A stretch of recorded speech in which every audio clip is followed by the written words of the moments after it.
Hello, everybody. Welcome back to Cardistry Talk. This is episode 34, and today I am joined by Henry Cortez, also known as Socal Playing Cards. He is active on Instagram, maybe a little bit too much, and he's also runs the Socal Playing Cards store, and I'm super happy to have him here today to talk about cards. So welcome to the show.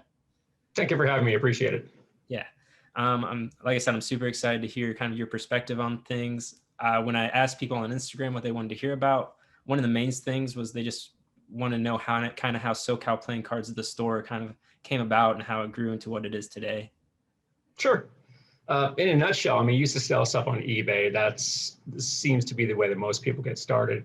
And, just the fees are killer. I mean, right off the top, there's 13%, which seems like it's a lot. Mm-hmm. So we did away with that, didn't spend too much time on eBay. And we started selling stuff on Instagram where we just put a picture of a deck and like, hey, we got a bunch of these. Well, even before that, just more of a collector. And, you just buy 2 or 3 because it seems to be a better deal. And people, shockingly wanted the extra ones that we had. And they say, hey, I'll give you $20 or $30 for the extra one. Okay, cool. So we started doing that on Instagram, but it got to be to the point where it was hard to keep track of who wanted what. I didn't want to open a store. In fact, a buddy of mine, he's on Instagram, Aaron Pinto, he's AP Card Man. He pushes, you got to open a store, You need to open a store. The way you pack things and your stickers and everything, people are going to love it. And I was like, man, that's the worst idea. There's opening a store just sounds like it's a colossal pain. It's just going to be a giant waste of time. Not going to happen. But the more I thought about it, it's like, well, maybe he's onto something. And it was, I saw another store that opened up, because of course he had like Art of Play and Playing Card Decks and, Gambler's Warehouse, they opened stuff and they were well-established stores. But there was a little store that opened up, Boom Boom Butt Cheeks, Brian Frescus' store. And he was opening something up and I thought, who the hell is Boom Boom Butt Cheeks? But he opened up a store and it looked cool. And I thought about it and I was like, you know what? Not that I want to take anything away from it, just, maybe Aaron's onto something. So sure. So it only took us maybe about 5 days. And that's the cool thing about Shopify was that they have all these templates ready to go. So it really only took like 2 days to set up the store and maybe a day to scan stuff. And it actually took longer to get like the business license from the state of California. Mm-hmm. But that's how the store came to be. It was just really, eBay was too much. Instagram got too unmanageable with all the messages and trying to figure out who wanted what and how many and trying to figure out, payments and things like that. And then seeing how, when Brian opened up the store, like, dude, I want to open up a store. I think we can make this happen. And that's kind of how it happened in a nutshell. Yeah, a little overview. I've been selling some stuff on eBay too recently, and I have noticed like they take a lot of percent, and especially with something like as cheap as not relatively cheap as playing cards, there isn't a lot of return, especially when you're getting that chopped off as well. Yeah, it's just funny how eBay works because, I mean, literally I could sell one of these behind me and they'll only take like 4 or 5%. But if you sell like a little deck of playing cards, they're taking 10% plus whatever, PayPal wants to take. So I'm like, how is that where I could sell this thing for like $500? They're going to keep a smaller percentage than, a deck of playing cards. That just didn't make sense to me. Mm-hmm. And then, talking about packaging, I know that's what a lot of people praise you for is your packaging. I know I see constantly like people receiving stuff from gamblers or Art of Play and stuff with dents and things like that, or no bubble wrap in between. But you seem to be pretty good on that. Yeah, gamblers, they were pretty upset with me when we got that Third Way Industry stuff and the side of the box was torn and I put on Instagram, hey, look, I've told people time and time again that, I can close the store, not the most, there'll be no regrets when that time comes. But first and foremost, I'll always be a collector. The store inventory can go. I'm still going to have a collection of cards for myself. So as a collector, when stuff arrives like that, where the brick box is torn, or even before you're shaking the box, you can hear it, rattling around in there. as a collector, not a retailer, that's not acceptable. I mean, I've got stuff, I bought the Virtuoso launch deck, and it came in just a bubble mailer. You can hear it like moving around in the ground. And I've seen how the postal service handles stuff. I'm literally, you'll get something. I got a box and they just literally, chuck it in the back to, put it in one of the bins. As a collector, you have to receive stuff in the condition in which you've purchased it. So if you see a picture, it's in mint condition. I don't think it's unreasonable to accept it or receive it in mint condition. So, we kind of took that to, if I take a collector mindset and I sell something, we have to pack items where people are going to receive it in perfect condition like they see in the pictures. It's not acceptable to see something in perfect condition and then receive it and it's all beat to hell. It's just not acceptable. It's just not. And you can blame the post office or whatnot, but people know how the post office handles things. People know how FedEx, we see it during, the Christmas season where there's Ring doorbell videos of FedEx just like winging stuff at doors. We know how this stuff gets handled. So we have to take every precaution to make sure that no matter what outside forces do, it's going to arrive A-okay. And so that's why we're so neurotic about packaging. I think, we're quite neurotic about it. That's a really good thing to do though. I mean, I know a lot of people really care about the quality of the stuff they're receiving when it comes to these. Oh, sure. A lot of people really value playing, like the quality of playing cards in the boxes and stuff. As a cardist myself, I kind of just destroy stuff a lot, but I understand wanting to keep things nice. So you said you were a collector. How did you kind of get into collecting playing cards? How did you first kind of get introduced into this hobby? Sure. So it all goes back to when we were, small kids, like maybe 9, 10, 11 years old. My parents used to go to Las Vegas a lot. Not a lot of great things for kids to do in Vegas, especially like in the mid 80s, just nothing to do. So we used to just walk around and go to like the gift shops and we see the playing cards. You go to the Mirage. Oh, they have a deck of playing cards for $1. Corners are all cut up, but you go to the Mirage. Oh, we go to the Bellagio. Oh, every place has playing cards. So we would just buy playing cards from all the places that we would walk to. So fast forward later, when you're an adult now, I went to some thrift shop and I saw this golden nugget deck from like the mid 60s. It was like a 1963 green deck. It was like $6 and this thing was beat up, but you look at like, man, that's cool. Mm-hmm. You think of like 60s Las Vegas, you think of smoke-filled casinos and gangsters taking cheaters out back and, doing who knows what to them. And just kind of like the American nostalgia, just the dirty mafia of Vegas. So I looked at the deck of cards. I'm like, I'm buying it. And did a little research on it. I'm like, oh, they come in black and they come in red and they come in all different colors. And there's not just Golden Nugget, there's Caesar's Palace. And, casino, people were talking about brown winds.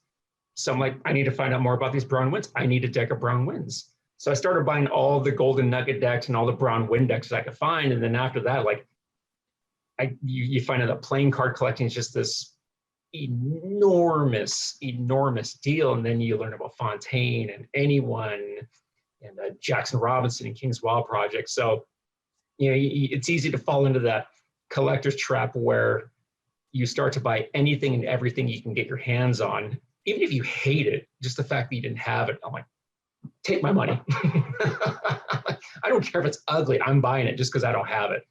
And that's from the Golden Nugget decks, that's where it really spiraled into a pretty hardcore passion. Mm-hmm. Do you do you just collect it? Do you dabble in Magic or Cardistry or gambling or anything like that, or just a collector? I played a bit of poker in my day. My brother's a really, really good poker player. I'm marginal at best. Mm-hmm. I tried Cardistry. It's like art. I'm never going to be a good painter, but I can definitely appreciate it when I see it. So, I do follow quite a few cardists, and when I see something, I'm like, oh, and they'll repost it because, it looks cool. I'm not going to be Picasso by any stretch, but I can definitely appreciate the art form. That's something that is striking, is some of the things that people will, some of the moves and cuts and, that they do is just, it's impressive. It's really impressive. So yeah, I definitely appreciate it. I'm terrible at it. I've dabbled with it, but I definitely appreciate it as an art form. Mm-hmm. And then I guess just continuing on the collecting end of things, because I see a bunch of bases behind you. Sure. And I think you have collected other stuff as well, potentially. Do you Sure. think there's anything kind of unique about playing cards when it comes to collecting or using them, as opposed to the other things you've collected in the past? They're a lot easier to store. I'll tell you Yeah. that. I don't need that much space to carry, to hold, 5, 6, 700, 1,000 or whatever. I just like how they're all different. Like a lot of these guitars, I mean, when you get down to it, they're all pretty similar in nature, and they're all made of wood. The cards are all made of paper, but the different colors, different designs, different sounds, you have different feels of playing cards, different stocks, different papers, different finishes. So yeah, there's a lot of similarities, but there's also a lot of differences too. And I can see, for example, some people are like, oh, I like Bicycle Crush stock. I like Cardamundi B9 Slimline. I like Legends. I like Experts. Where as a musician, be like, well, I only like Fenders, or I only like jazz basses or P basses. Or no, I'm just a Music Man guy. No, I'm strictly Ibanez. So there are a lot of similarities when it comes down to it, even to, when you bring up cardistry. And just something that was interesting to me, where I saw somebody do some sort of a packet cut, and somebody in the comments said, well, you got to give credit.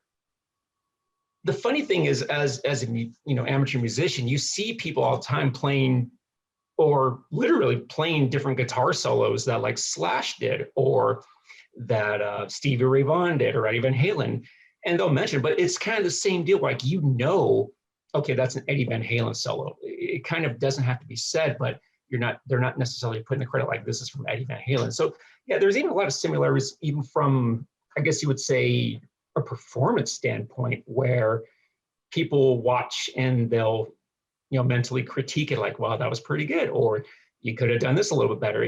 There's a lot of parallels there, where I'll play something on bass and someone might say, well, you could have done this, or if you closed with that, it might have been a little bit better, or a little bit better, a little bit cleaner, whatever. And you kind of see the same comments when people post the cardistry videos, where you could have done this, or you could have closed with that.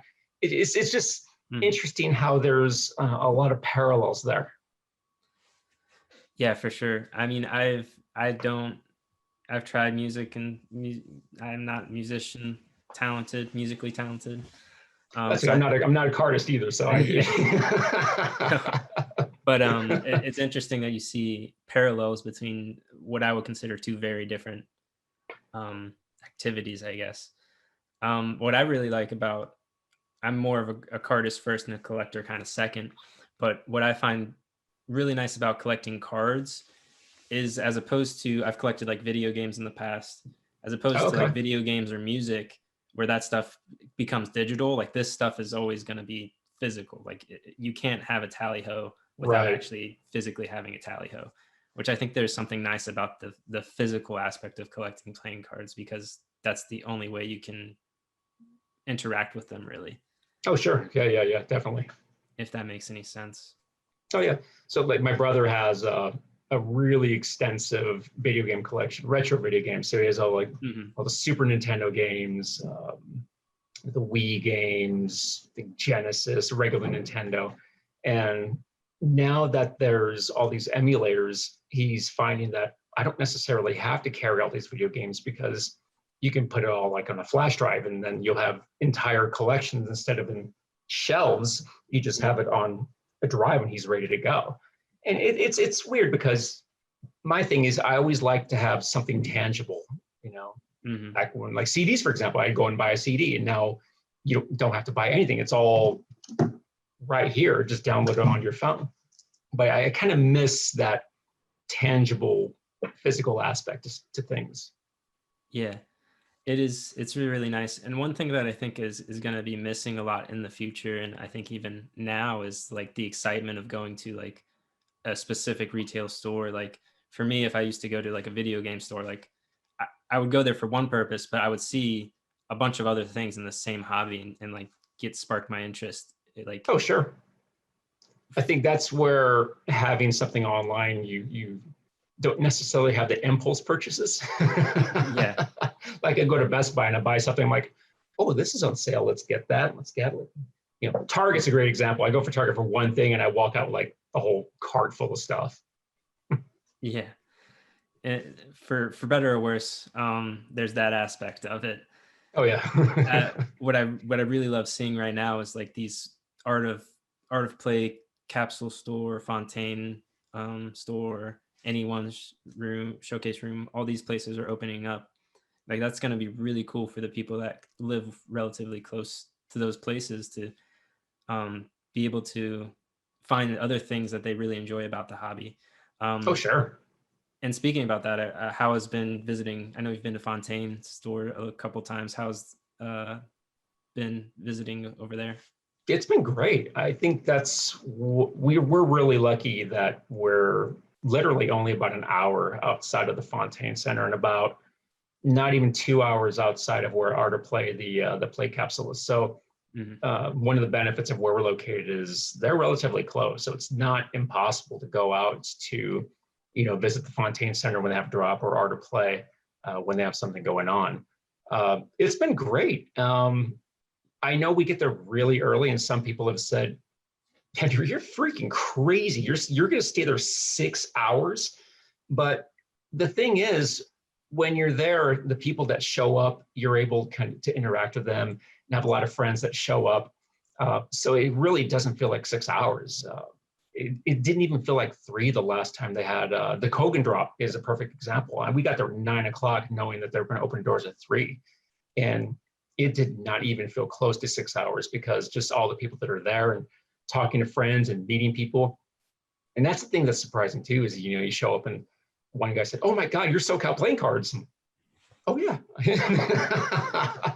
So it's all in all, it's not just because the Fontaine store is impressive in its own right. It's just the individuals that are there that just make it fun, even when the store's technically not open. Just everybody that's there makes it, really interesting, a really neat event to attend. Hmm. And I think that's like really cool that people have like a place to go, especially for cardists. We're so like there's so few of us to have like a specific place to go. For Magic, it's a little bit less. There are like some Magic groups and stuff around for sure, but I think it's really important to have like a place to go in the community to like enjoy yourself. I always relate this to soccer because I've played a lot of soccer, Oh, but okay, cool. if you wanted to do a pickup game of soccer, you could find it within 5 to 10 minutes of you. Oh, sure. It's, Yeah, it's not really definitely. the same with playing cards as much as I would like it to be. Yeah, I definitely could see that. Yeah, I wish it was. I know we've had little meetups here and there, even outside of the Fontaine drop and Art of Play. I know Lou, Decked Out Cards, he had a meetup a couple times at a local magic shop or in Santa Clarita. And I would think that it would be cool to have, some type of location like where I live, because there's really not a magic shop anywhere in our general area. If you go down to San Diego or Los Angeles, but outside of that, and we do have customers that live pretty close. In fact, I have one order where if I wanted to drive it to him, I can be there and back within like 10 minutes. And that's really cool to see when, people that buy things in like the next city over, like, oh, that's just 10 minutes away. Hmm. So if obviously we have customers that are, really local to where we are, having some sort of a meetup location, it doesn't seem so far-fetched anymore. It's not impossible to think that people wouldn't show up just because of some of the orders that we've seen are literally, in the same area code. Yeah. One of the popular questions I got was just wondering if you were going to do any sale to kind of close the store, and then also obviously people want to get some deals, but Sure. Hey, there's some nothing wrong with sources. that. Look, again, as a collector, I mean, I'm all about that too. But I know that um, was a pretty common question. And then also just kind of some people, I know you've elaborated on it, but what was kind of the reasoning for wanting to kind of slow down on the whole playing card shop? Sure. So I'll start with the reason, then go to, what's going to happen before that. So a couple different things. One, I just got a promotion at work, and it was a quite substantial one.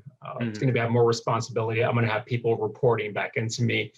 There's already talk about, going down to San Diego, going to Tucson, Arizona for, certain meetings to meet with the teams down there, just to assist wherever I can.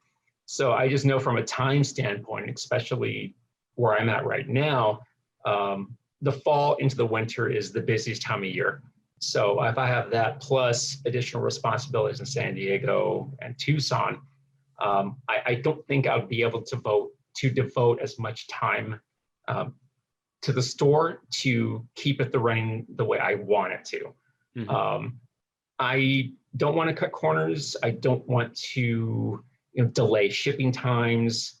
So I'm just not. I just refuse to cut corners. So if I can't run the store the way that we've been running it for the past couple of years, then it's time to make changes.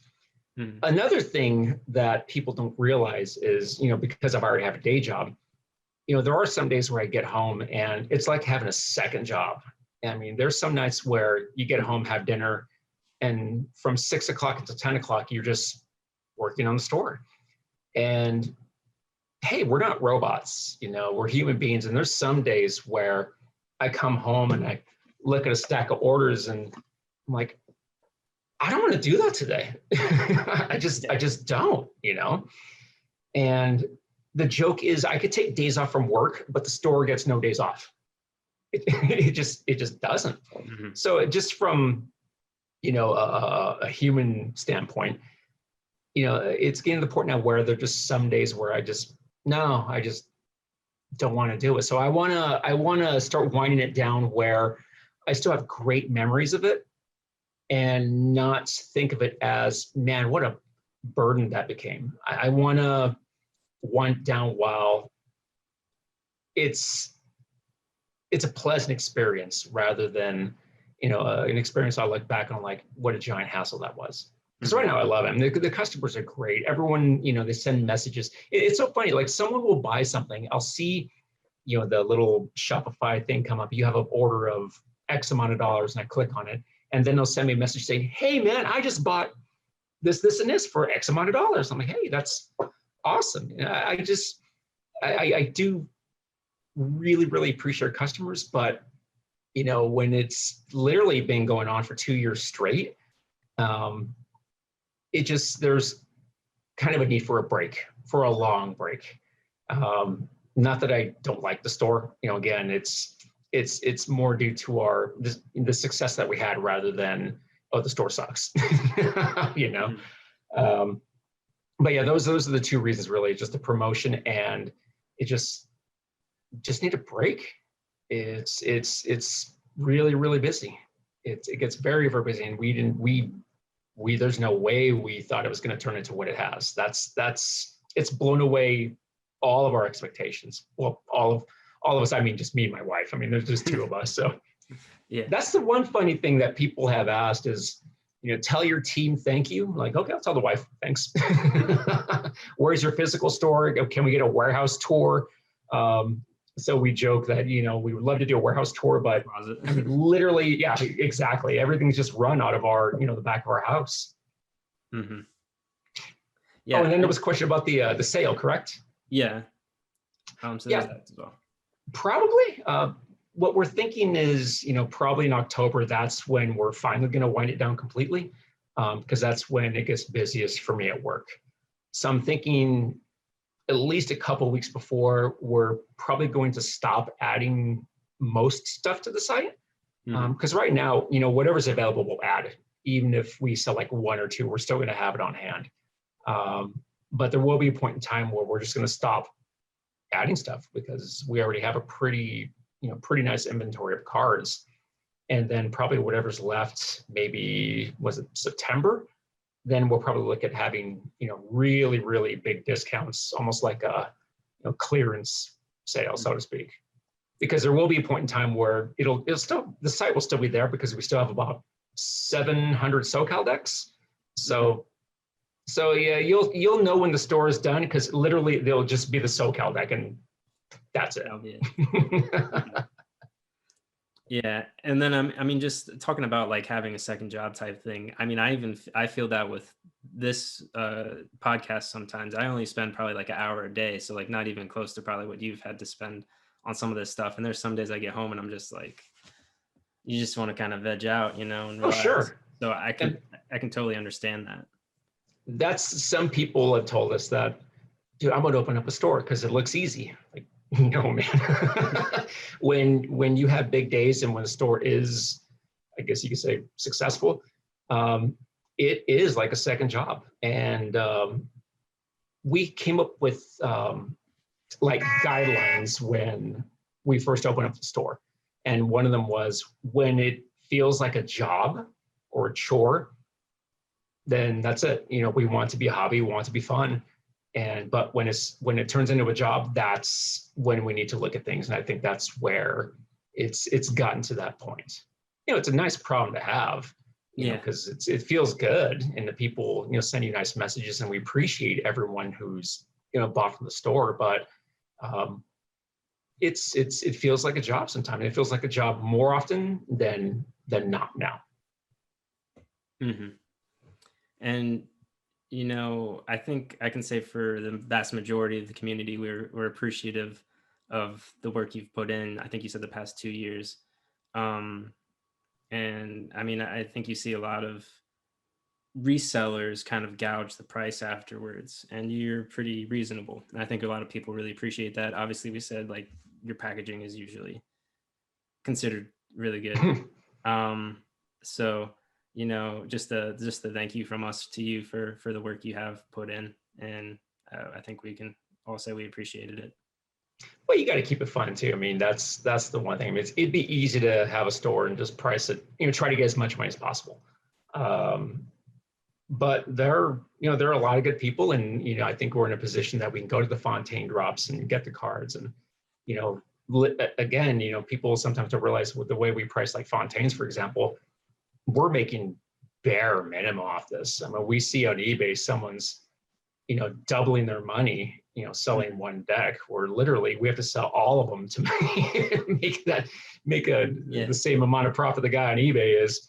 And we had fun with it. We try not to take ourselves too seriously. You can see some of the posts that I have. I mean, come on, I post about hamsters and comics, and we try to keep it loose. I mean, a hamster is our quality control tech. Our dog is the head of security. So we it's got to be fun. We don't want to. We want to keep the fun in the hobby, and it's not meant to be. I mean, we don't be that serious. I mean, geez, if we're not unapproachable robots, it's got to be fun. Mm-hmm.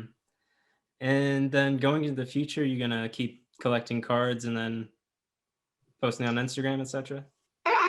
Oh, absolutely. I think the cool thing is we'll be able to spend more time on Instagram. Actually, I wish I could spend more time and interact more. Just we don't have the time. So that's a hope of mine, is once the store winds down, we'll be able to spend more time on Instagram, interact more, probably be a little more opinionated. Yeah. I think when you have a store, there's certain things you can't say or shouldn't say. Not that I'm going to go, on a verbal rampage. I just think I can voice more of my personal opinions and not worry about what other people may think. Or when you have a store, you have to be careful, what you say. You have to be careful what you put in the comments. You have to be careful what you say on a live, because you say it and it gets recorded, and that's it, man.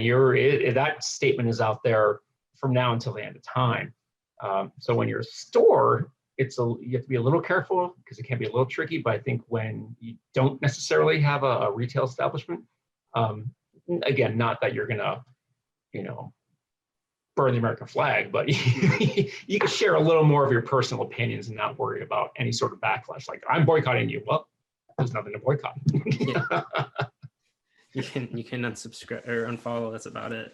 Yeah, sure. Yeah, I've definitely noticed that I'm a little bit more tame in what I like, my opinions on stuff when I say things.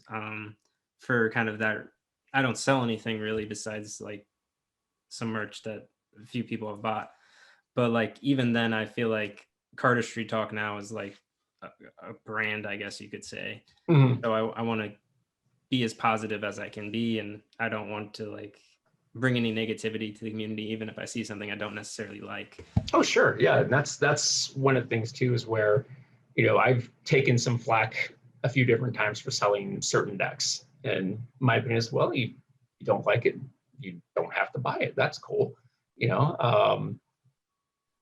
People like certain decks, some people don't. I'm try not to determine what you should or shouldn't buy. I leave that up to the buyer. That's completely their decision. If you like it, great. If you don't, that's great too. My philosophy has always been, hey, look, if you don't like a certain book at the library, you're not gonna burn the library down. Just don't check out that book. So that's kind of the mindset that we subscribe to is, some people are going to hate it, some people are going to love it, whatever it is, or how controversial it might be. But one of the most controversial decks I've ever carried was probably the quickest selling deck I've ever sold. So, naturally there was a market for it. Not that I necessarily agree or disagree with that particular item, but somebody liked it. Mm-hmm.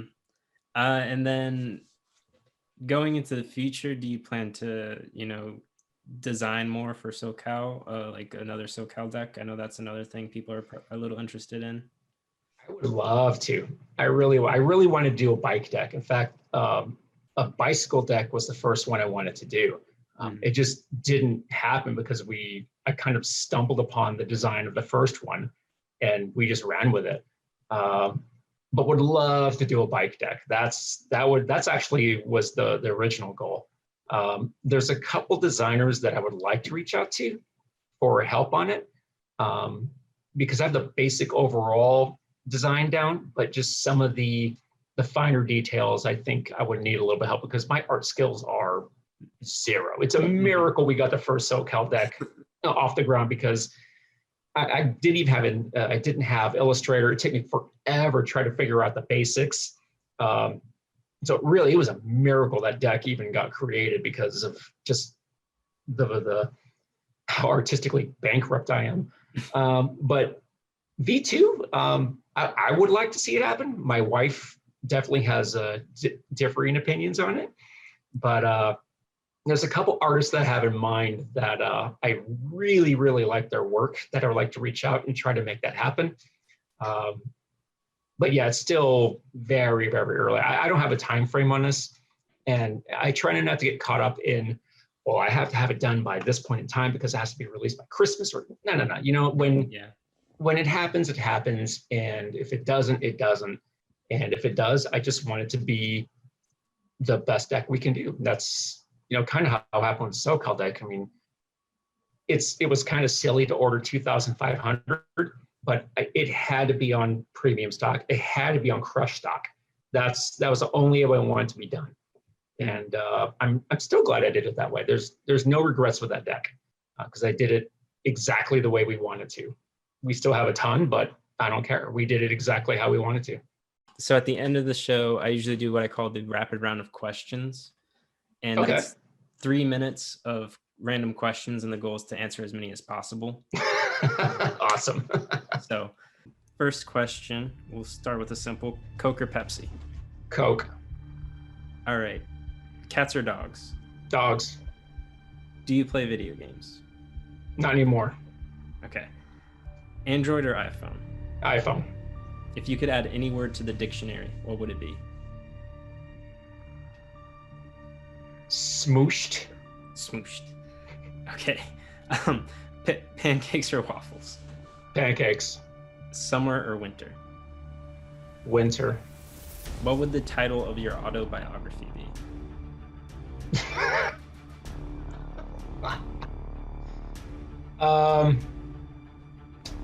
Insert title here. All right. Favorite movie? Pulp Fiction. Nice. Describe your absolute perfect day. Wake up, go to work, have the boss tell you to find a job, come home, to my wife's broccoli casserole, have a fine quality craft beer. The Dodgers win, the Kings win, and go to bed. There you go. What's your favorite TV show right now? Blackish. If you could have coffee with any Disney character, who would it be?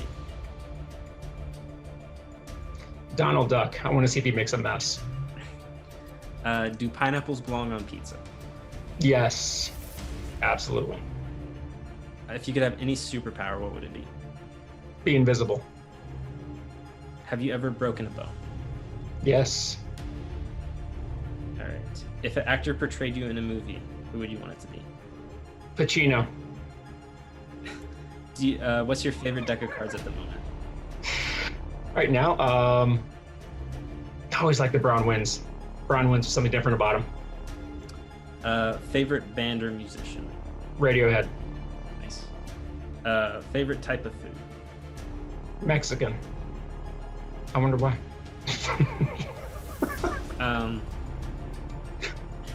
Okay. Favorite unoriginal move, so a move you haven't made, so with playing cards. Any. Any. Favorite restaurant? Ooh. There's an Italian food place called Joe's, which is fantastic by our house. Very good. Toilet paper, over or under? Over. There you go. Who is a famous cardist that you have met? Zach Mueller. Yeah, that makes sense. All right. There's the time. Hey. Editing Caleb here, and I have not really been counting how many questions people have been answering lately because I know it's never even close to 22 that Michelle did, Shuffle Stuffle. This one was actually pretty close, so I actually had to do the analysis on it. And it turns out that we have a new record, which is outstanding, and I didn't think was going to happen anytime soon. So Henry here just answered 23, so congrats to Henry for breaking the record on the rapid question round. I've been trying to think of like a new game to play because I didn't think anybody would beat it, and then Henry just comes out and shatters it. So a really good job to Henry. If you guys have any ideas for what game or type of ending, type of fun thing we can do at the end, let me know. I'm always going to be open to that. At the very end of the show, I like to do what I call roll out the close-up pad. That's just my way of saying, is there anything that you would like to promote or any last nugget you would like to leave the audience with? Okay. Go ahead. That was it. No. It's your turn. No, just, we never realized that, having a store be on Instagram was going to turn into what it has. My daughter went with me once. We went to Fontaine Drop in LA. It was for the guests when you released the sticker and the cycling decks. And she was shocked, and she thought it was funny that people would come up and introduce themselves like, hey, you're SoCal, I'm so-and-so. And my daughter, she couldn't really get her head around that we have, I'm not saying we're superstars, but we, just the fact that people will come up and say, hey, I want to meet you. Mm-hmm. It's extremely humbling, and we work really hard to try to make sure that stuff, doesn't really go to our head. She even thought, like, we only had 200 followers. She goes, what, you think you're a hot shot now because you have 200? And now she goes, I can't believe how many followers you have. It's ridiculous. I agree. It is ridiculous. We never would have imagined that, we would have had, a following per se. It's just incredibly humbling, and it makes us, really happy to know that we're doing something and we're kind of doing it the right way. That's important to us. We wouldn't be successful without the people coming to the site and, buying again and again and again. And we, just really, really appreciate that. And even people just go on Instagram and like one of our posts. I mean, that's pretty damn cool that they took the time just to see whatever nonsense that we put on the site or put on Instagram and, like it. Like I said, it's not always about cards, it's about hamsters or Hot Wheels or my dog or, some of the conversation via text messages that I have with my wife that I repost. And, that's the thing. We just try to keep it fun. We try to keep it loose. We're just like any other, couple, really. I mean, my wife and I, we have day jobs, and we have a hobby that has really become close to us. And we just really appreciate the love and the support that we've had from everybody really in the community. It's embraced us completely, and we have nothing to say but thanks. And we love everybody back. Love everyone too. Awesome. Well, Henry, thank you for being on the show. I really appreciate you taking your time to be on the show. I hope everybody gained a little bit of knowledge, had a little bit of fun, maybe learned a thing or two. We appreciate you guys taking your time, and we'll see you guys later. Appreciate it. Thank you so much. Thank you.